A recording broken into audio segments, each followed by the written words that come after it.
आप सबका बहुत बहुत अभिनंदन। अभिनंदन इसलिए कि लाख बाधाओं के बाद भी आप सबों ने जिस प्रकार से कल के न्याय जो मिशन था उसको जन जन तक पहुंचाया। कल के बाद से ये साफ हो गया कि हिंदुस्तान की तस्वीर क्या हो। जहां कश्मीर से कन्याकुमारी तक और मिजोरम से गोवा तक लोगों का एका सामने आया।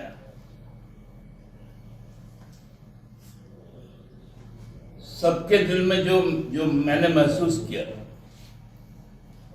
कि झारखंड की लड़ाई एक मिसाल बनकर सामने आया।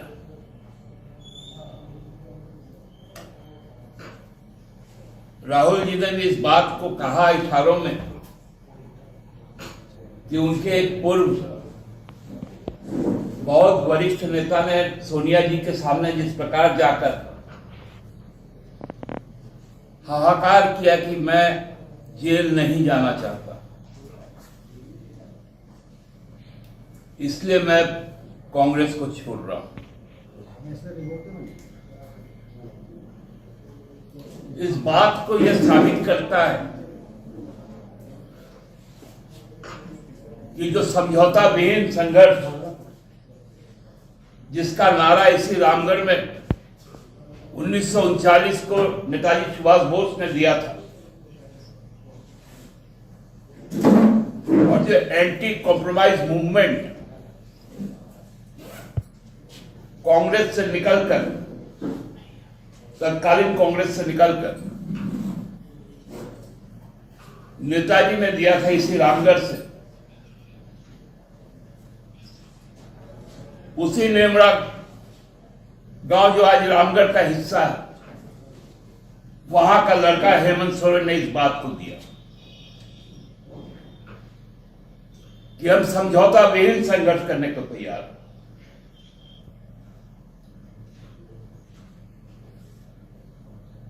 हम भाजपा के साथ समझौता नहीं कर सकते, हम पूंजीपतियों के साथ समझौता नहीं कर सकते, हम अपने अस्मिता के साथ समझौता नहीं कर सकते, अपनी पहचान के साथ समझौता नहीं कर सकते।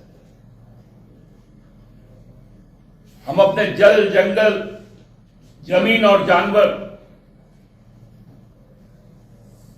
हम कॉरपोरेट के हाथों में नहीं दे सकते।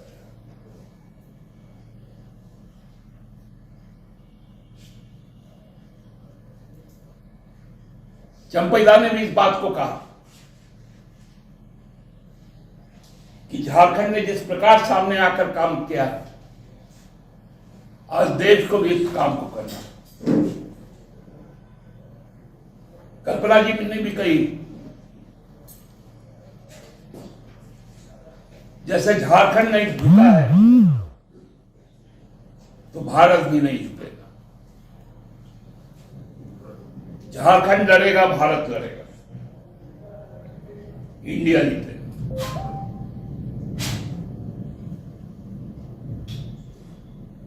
अब मुद्दा विहीन हो गए।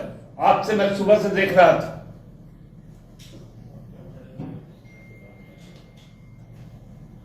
राहुल जी ने जिस असूरी शक्ति का नाम लिया था,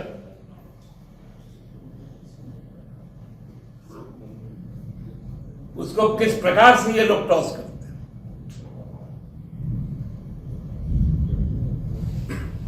दिल मिला गए हैं लोग। इंडिया के एका से तिल मिला गया, लोगों के महाजुटान से तिल मिला गए।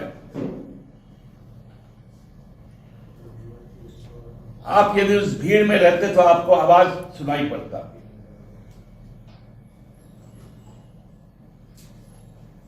लोग जिस प्रकार से चीजों को देख रहे थे, समझ रहे थे, खुद को अभिव्यक्त कर रहे थे,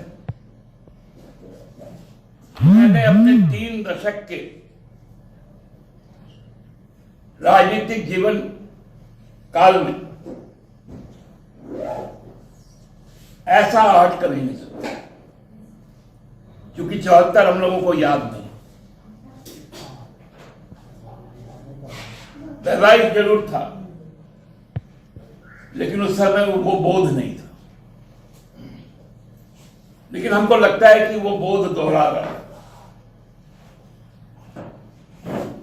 तब तो इतना सोशल मीडिया भी नहीं था, इतने चैनल्स भी नहीं थे, इतना अखबार भी नहीं थे।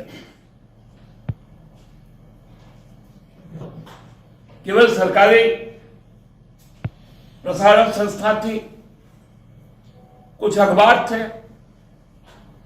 उनका भी रीच आउट नहीं था। लेकिन लोगों तक जो संदेश उस वक्त गया था और लोग जिस प्रकार से गोलबंद हुए थे, कल की गोलबंदी उसी को सार्थक रूप से दिखा रहा था।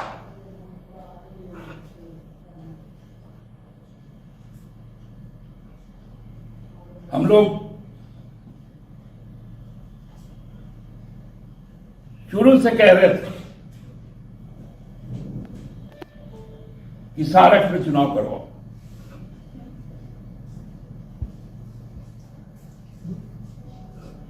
ये चुनाव आयोग और उनके पदाधिकारी